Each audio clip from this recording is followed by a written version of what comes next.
welcome back to another North-South podcast. Today we are joined by Adam Collins, who's a cricket writer, journalist, podcaster, broadcaster, anything to do with cricket. So thanks for joining us, or myself tonight, Adam. Really appreciate your time. No worries at all, Darren. Happy to come on. So maybe one of the first things I've listened to your podcast, The Final Word, in that quite regularly over the last couple months, especially over the Cricket World Cup period. But I just wanted to find out, like, what got you into cricket? Like, have you always just had that passion? I know for myself, like when I was a youngster, growing up in South Africa, watching the likes of Cullis and Graham Smith, and in that kind of era, Gary Kirsten, that kind of just inspired me to play cricket and just kind of ignited that passion for the sport. So I just want to find out, like, where did your passion for the sport come from? Yeah, sure. Well, first of all, I'm glad you're listening to The Final Word. I'm glad you picked it up during the World Cup, and I'm sure we'll come to that later. But we decided to go daily during the World Cup and the Ashes and found a lot of new people from around the world. The podcast has been going since early 2015, but to expand the franchise as we did during those two set-piece events was quite gratifying. So thanks for tuning in. As for me, I suppose there's sort of two ways of interpreting this. There's me as the cricket fan and the cricket devotee, and then me, the cricket professional, I suppose, in media parlance. Now, the former, much like yourself, was developed from a very young age. I spent an inordinate amount of time watching, studying, playing the game. Very much the quintessential Australian upbringing, really, in that respect. From the earliest I can remember being a young boy in the backyard, it was with a cricket bat in my hand or bowling the ball. And I can distinctly remember the first set of gloves I was given for Christmas one year. I was probably 4, come to think of it. And that was the summer of 89, 90, going back to the very start of when I was going to school and so forth. And really from that moment onwards, I was probably known as the kid in the class who loved cricket the most. And that was something I wore with honour, I guess. And as the years went on, I was lucky enough to play a lot of cricket, both at junior, representative, senior level, and so forth, and continue to, where possible. I'm carrying a pretty serious injury these days, but where possible, like to still play recreational cricket. Certainly not at the level I used to, but be that as it may, it's been an enduring passion of my life. Now, professionally, it came about much later. So I had a separate career altogether. In my 20s, I worked in professional politics and perhaps have a passion for that as much as I do for cricket and other sports, but especially cricket. It was always cricket as the main sport. I love Australian rules football and other sports too, but and have a lot of passion for the football club I follow. But when it comes to the playing of the game and the sort of obsessive following of the sport, it was always cricket, and politics ran side by side with that. And through my 20s, I was working in that industry, working for the Australian Prime Minister and then the Australian Deputy Prime Minister and Treasurer, so like the Chancellor of the Exchequer here in the UK. And when we were kicked out of office in 2013 by the voters, and probably fair enough too, given the way that the last year or so of that government went, regrettably. I found myself looking to change careers, and I'd done a little bit of cricket writing. I dabbled in it a little bit, and I was lucky enough to write some cricket for the Prime Minister in his name, obviously, but some speech writing and so on at a variety of set-piece events, and then subsequently the Deputy Prime Minister. And I thought that I had enough in the tank to have a pop, and got a couple of lucky breaks early on in my professional career, which sort of allowed me to navigate my way into the press box fairly quickly, I suppose, in comparative terms. And one thing led to another. And as it is in the media, I think for a lot of people, once you get your foot in the door, things can happen quite quickly. And I've been lucky enough to have been on the circuit for the better part of 5 years, I suppose, now. And it's been a wonderful adventure in doing all the various different bits and pieces you're lucky enough to do when you're following a sport around the world that you're passionate about, and are able to tell that story to a lot of people that share in that passion. Yeah, that's quite an amazing story, especially like you say that you were your politics and your cricket ran side by side. So generally, I don't think, well, I don't know, most people have likes like they'd run side by side together. So that's quite an interesting combination.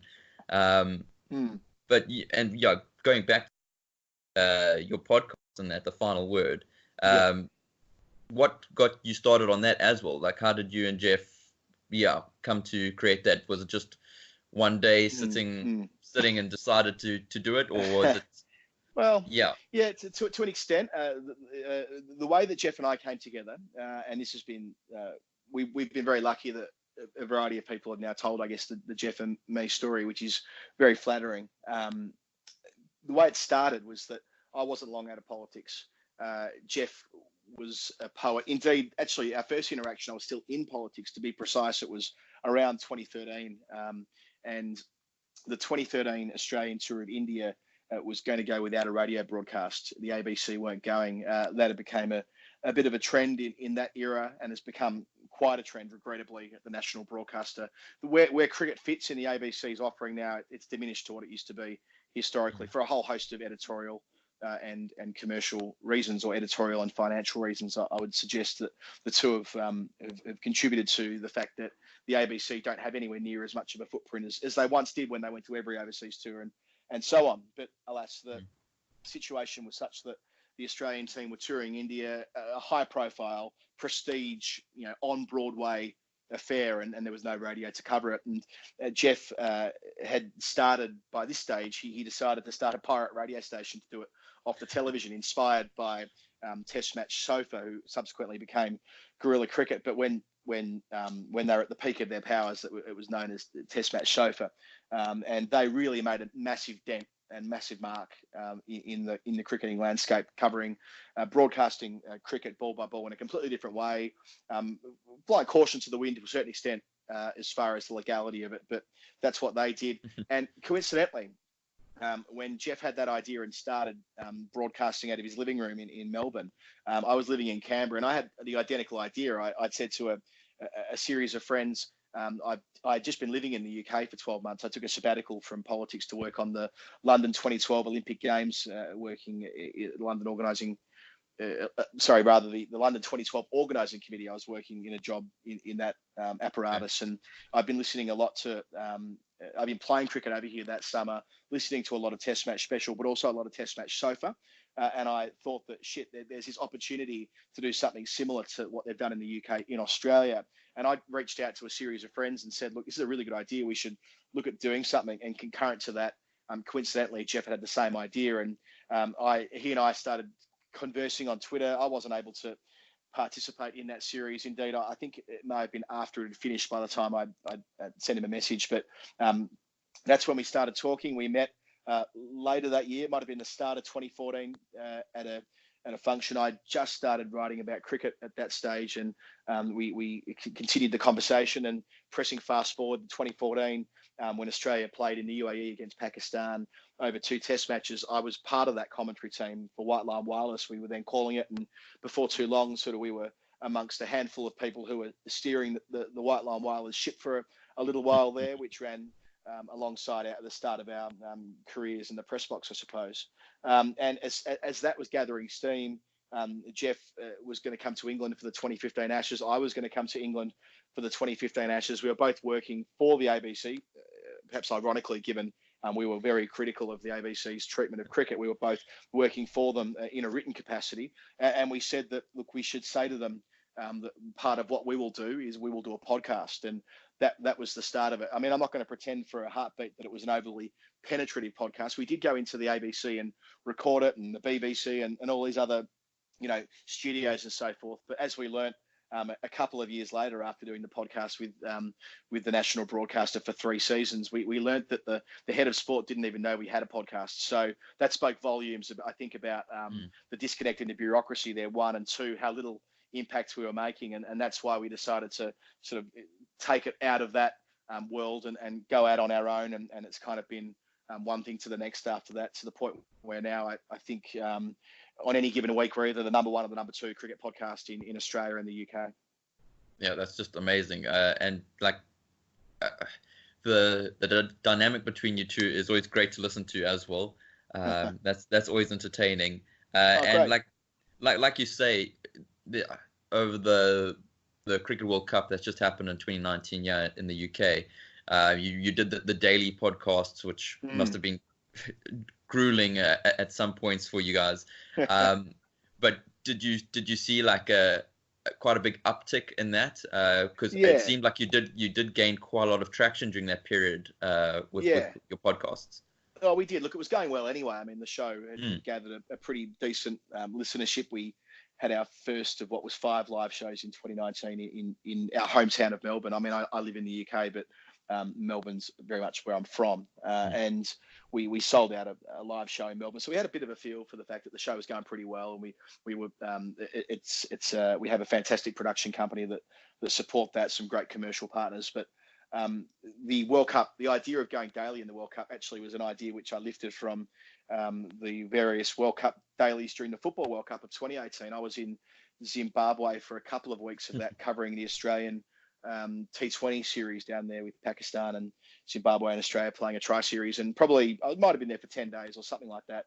At the second stage and third stage of that Football World Cup, second round and the quarterfinals, and or the round of 16 and the round of 8, and that meant that I was collecting a lot of my information about the Football World Cup through the Independent, the newspaper over here, the Independent Football World Cup Daily, and I sort of said to Jeff and to a few other people, this is a pretty good idea for the Cricket World Cup. We originally pitched it to an organisation who were really keen to do it with us and collaborate with us, and they pulled out about 3 weeks before and pinched the idea and did it themselves. So we thought, well, we've got 2 options here. We can not participate. We can exit the space and not have a go, or we can try and find ourselves a commercial partner to work with us. And that's where Cbus came along, who'd been supportive of another major project that I did and Jeff was supportive of in 2018, where I bought the rights to a series for radio, which is a whole different story, but which you may or may not be familiar with. But they decided to come along for the ride during the World Cup, and that morphed into the Ashes. And look, it was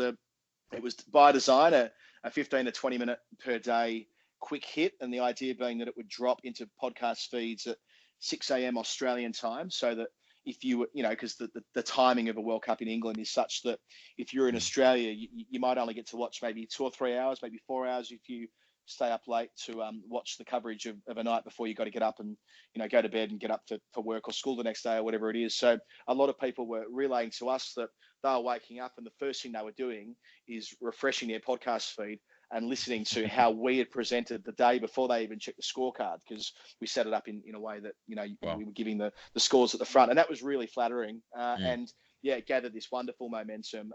We did it in some weird and wonderful places, including a couple of times on the motorways of England, which I don't advise.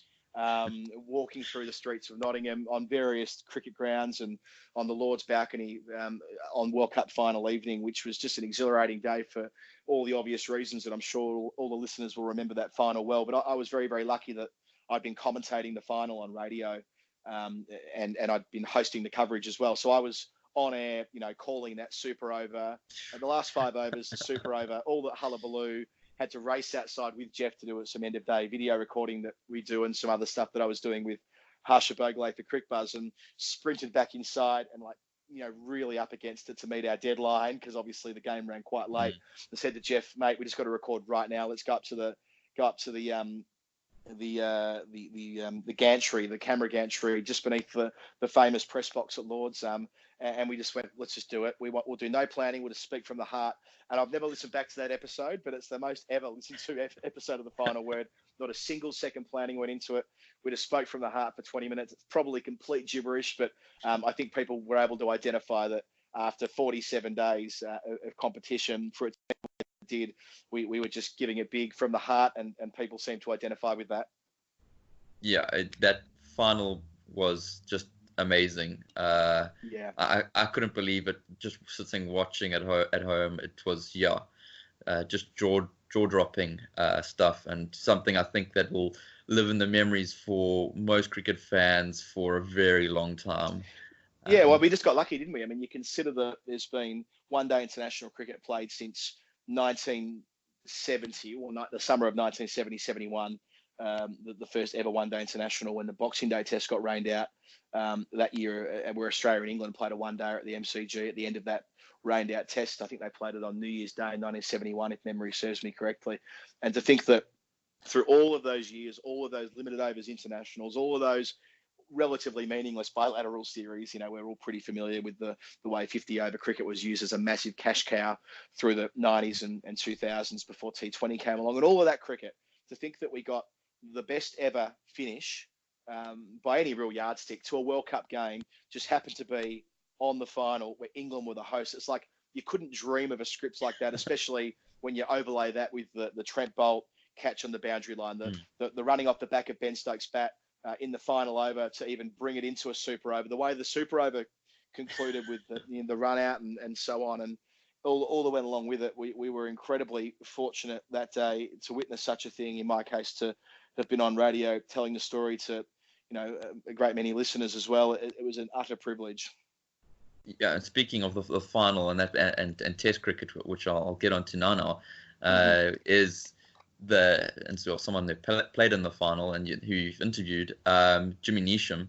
That's probably one of my favorite episodes. When you've had a guest on in that, he just sounds like a great guy to be around, and just sounded like such a good, entertaining interview.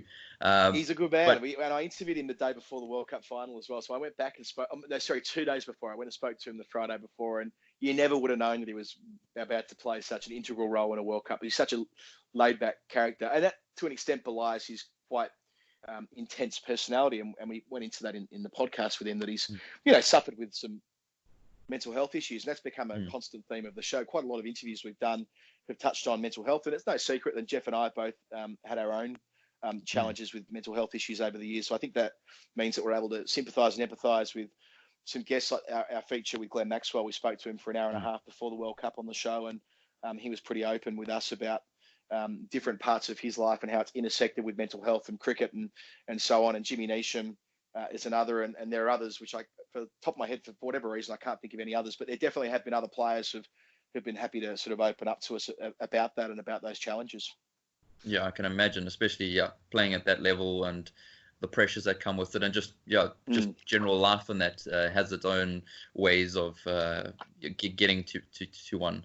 But I wanted to find out, is there anyone so far in your career that you've just interviewed or had to do a piece on, and that you've just been kind of flabbergasted or just taken aback by someone that you idolized and that you're getting to speak to? Has that happened yet to you? Or look, I've been really lucky interviewing people who I idolized as a kid, but I think I've been able to divorce that professionally. Yes. I mean, the quintessential example is, I suppose, Mark Waugh. Mark Waugh was my favorite cricketer.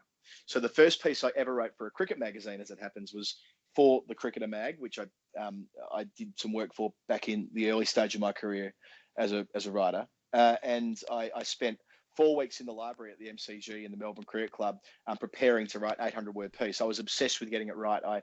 I wrote something like 15,000 words of notes. I watched every possible YouTube clip, read every possible archived article, everything you could on Mark Waugh, reread his biography, all these sorts of things to write this relatively straightforward sort of ode to Mark Waugh. And I interviewed him a couple of months later in the Caribbean, and I asked him a question because it was where he batted so wonderfully 20 years earlier in 1995 at the same ground at Sabina Park, a very famous Test victory for Australia when they beat the West Indies over there, which sort of was the end of their era and the start of, I suppose, the Australian hegemony, for want of a better descriptor.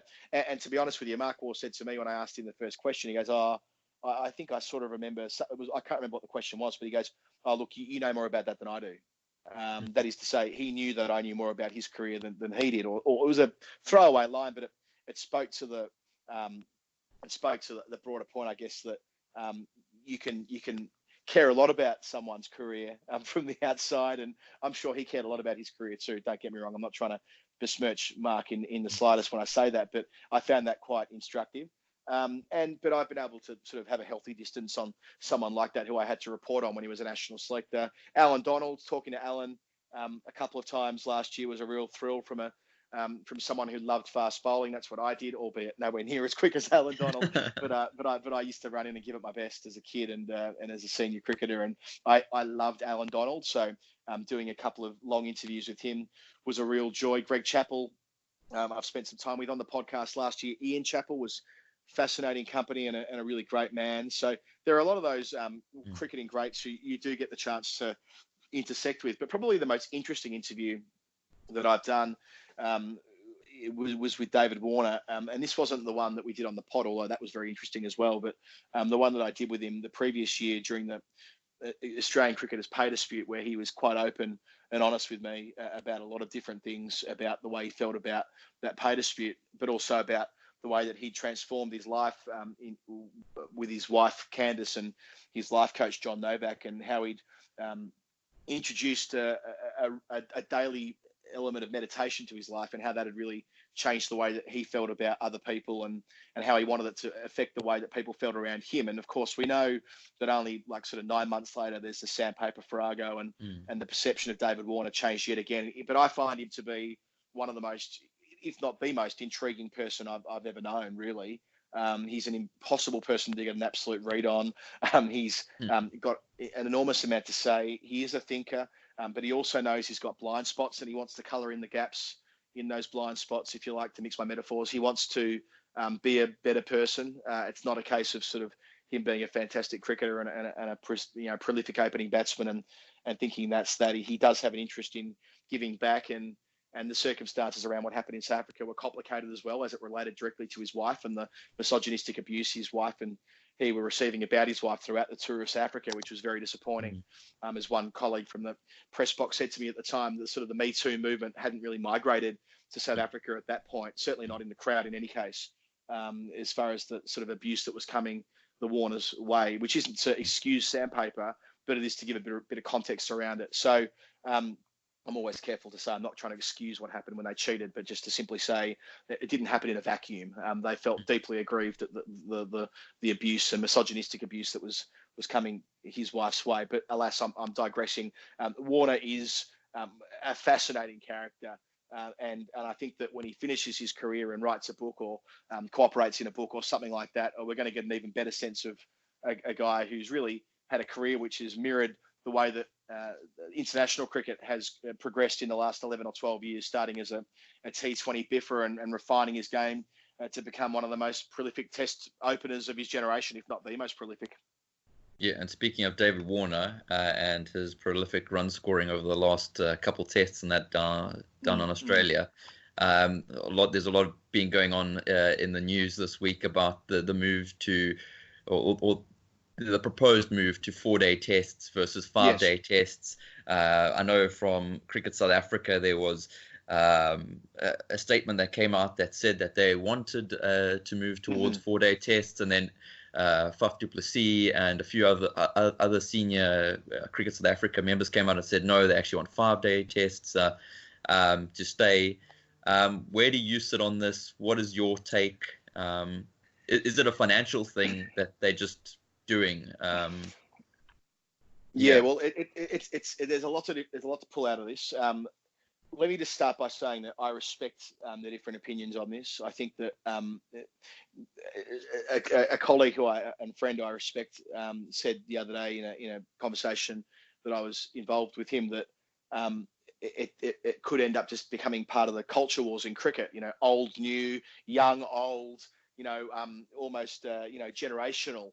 That and I share that this could get in the weeds very easily. But I think that if you take a step back, you can see where everyone's motivations are coming from, and you can see they've all got the greater good at heart. They've just got a different way of interpreting it. So to that end, when I hear the comments from the South African administrators and New Zealand administrators, let's stick with those two.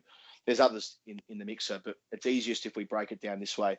I fully understand why, if you're New Zealand, why you wouldn't want to have 4-day test cricket in your country, because teams seldom go there for more than 2 test matches. If you can incentivize them to stay in the country to play a third test via 4-day cricket in a country where traditionally the attendances for test cricket aren't too crash hot either, that makes complete financial sense, as it does for South Africa, where with the exception of when there's a really high-profile series, or England are there, I suppose, to an extent when Australia were there, although the crowds at Durban and Port Elizabeth weren't too crash hot earlier in that series. It did pick up considerably at Cape Town and Joburg. But if you sort of look at it through that, you can understand why they are looking towards 4-day Test cricket as an option for them. Equally, I share the view of a lot of people that 5-day Test cricket does give us a lot, and to remove that 5th day does run the risk of taking away a lot. And the example I gave on the final word yesterday was that this Test match in Cape Town, not because of the way that it dramatically ended on day 5, but the way that the 3rd day, the rhythms of the 3rd day, and how England had built over, the better part of 6.5 sessions or whatever it was by the time that South Africa were dismissed on the 3rd morning. They built a modest lead through bloody hard work, and they had to consolidate that lead from even harder work in the 3rd innings of the Test match, principally through Dom Sibley, but with contributions from Joe Denley and Joe Root, to get themselves into a position by stumps on day 3 where they could really have a pop on day 4. Now, if there was no day 5, there's no way we would have seen that. It would have been England needing to have put the foot down from the get-go in the 3rd innings, running the risk of getting rolled and throwing into complete doubt the lead they'd worked so hard to develop on day 1 and day 2, almost negating the work that had been done in favour of setting a declaration by stumps on day 3, which probably wouldn't have been any more than, let's say, 300 or thereabouts, which would have completely opened the door to South Africa winning the Test on the final day. A Test to that point they hadn't deserved to win, with the exception of the way they bowled on day 1. I mean, they'd given away that right by the way they batted on day 2 and early on day 3, and England had earned their way into a lead. So I think with a 5th day, if you're the side that's on top, you've earned your chance to drive the other team into the dirt. Now, I appreciate that watching a team rack up declaration runs in the 3rd innings, often when they've already got a couple of 100 runs lead in the first place, or when they haven't enforced the follow-on, as we've seen quite a bit in Australia over the summer for good reason, because of workload management and so forth, that's boring to watch on TV. I totally get that. But to carve off that day, it essentially means that if batting first a team gets to lunch on day 2, really team 2 can't win unless they're actively brought back into the game by team 1. And I think that's artificial. And it will change the rhythm of Test cricket away from what I think is such a great part of it, those passages of play where it does require long stretches where discipline is the most important element rather than scoring, where defence outweighs attack, and the balance between defence and attack, between ball and bat, is such a captivating part of our sport that I think where at all possible, 5-day cricket is preferable. But I get why eliminating that 5th day makes financial sense for some boards. So my compromise model, if you like, is that I think that if we are going to move the World Test Championship to a more efficient model in the next cycle, which is what they're looking at the moment, and the cycle after that, we need to get rid of these 2 Test series where 60 points are on the line for a win, and move to a model where we have a minimum of 3 matches in a series. And if they want to be played over 4 days, well, so be it. At least it means we get 3 Test matches in the series. And that'll mean we get rid of this ridiculous scenario where a win in a 2 Test match series is worth 60 points and a win in a 5 Test match series is worth 24 points. What I would also do is I would say that if you're playing a 5 Test match series or a 4 Test match series, that only 3 of those rubbers count for World Test Championship points, and that brings it into line with the women. I know that's not a perfect compromise, because Test match 4 and Test match 5, not being played for World Test Championship points under that scenario, that may not make the other tests feel as prestigious. But there's only a few series in the world as it is that play over 4 or 5 as it is at the moment. India, Australia and England play more than 3 against each other, and South Africa are currently playing more than 3 against England, as they did against Australia in 2018. But more often than not, there's only 4 or 5 in any given cycle. So I don't think it would be any less important when the Ashes are played if Australia played England over 5 Test matches, as they traditionally have in the last 4 or 5 decades or so. It was a 6 Test match series in the 90s in England as well, but going back, it's been 5 more often than not. That it's not going to make the Ashes earn any less important. It's going to make that series will still be just as important over 5 test matches, even if only 3 of them count towards World Test Championship points. So I suppose what I'm saying is that we can use 4-day test cricket to help balance up the World Test Championship, make it fairer for nations that can't afford to host 5-day test cricket if they see fit, but equally not taking away from the existing structure for countries who do prefer to stick with it, such as perhaps England, Australia, India, where 5-day test cricket looks like it'll still remain the prevailing force for the foreseeable future, even if it's the Cricket Australian Chief Executive, Kevin Roberts, who's added fuel to this in the last couple of weeks when building, I guess, the evidence base on radio and explaining why that they could move to it in Australia. But I think that when push comes to shove, it'll be the big 3 who want to retain 5 days. And if other countries want to go to 4, well, they'll have that option. It'll be their prerogative.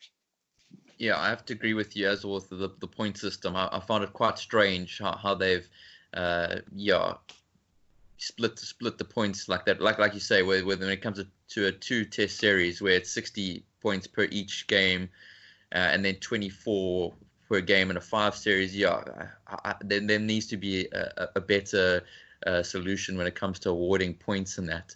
But maybe just in closing with a final question regarding the workload of players in that currently, where we see there's T20 tournaments happening across the world in pretty much every major cricketing nation. I think, well, you've got the Big Bash happening now. There's the one going on in Bangladesh.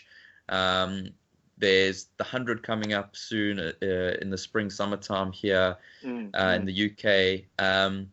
Do you think that there's too much cricket going on at the moment for certain players to be efficiently managed in that? What are your thoughts on the amount of cricket?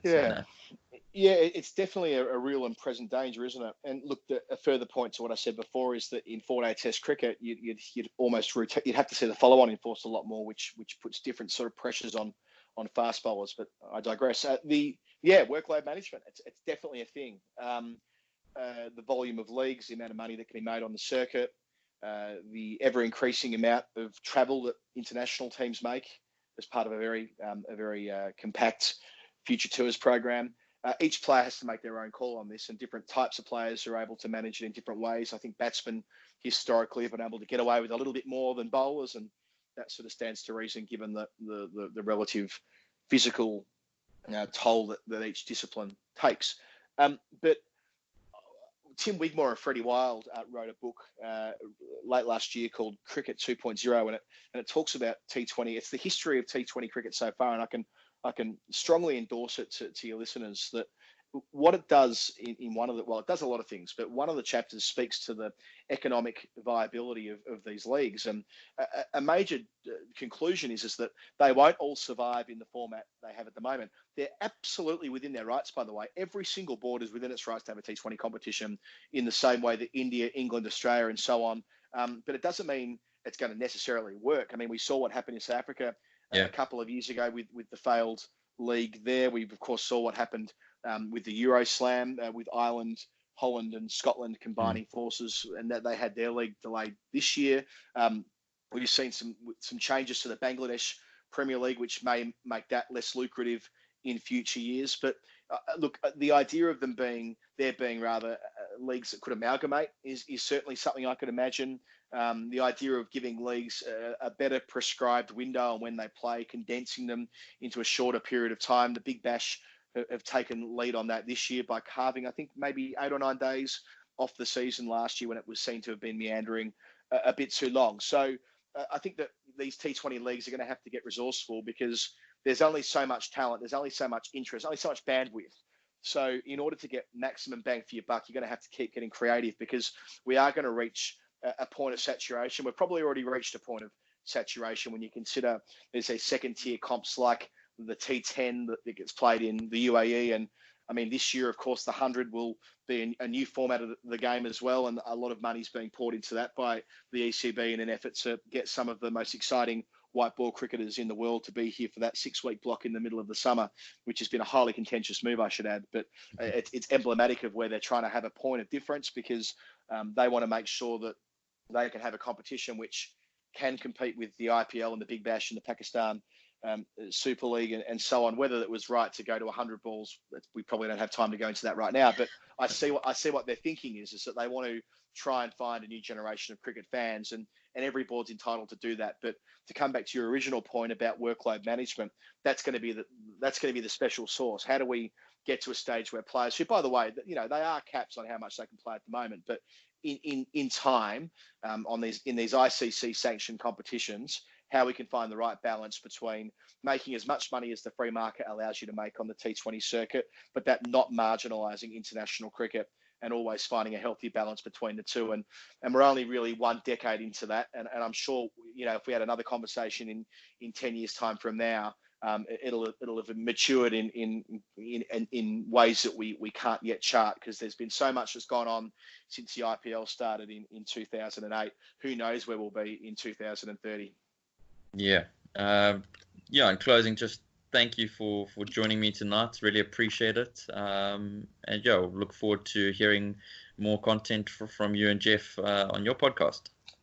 Yeah, thanks for having me on. It's found in all the usual places. The Final Word Cricket Podcast, my Twitter feeds, Collins Adam, Jeff's is Jeff Lemon Sport. You can usually find the links to it there as well. And thanks for having us on and having a chat about the podcast, and best of luck with your own project as well.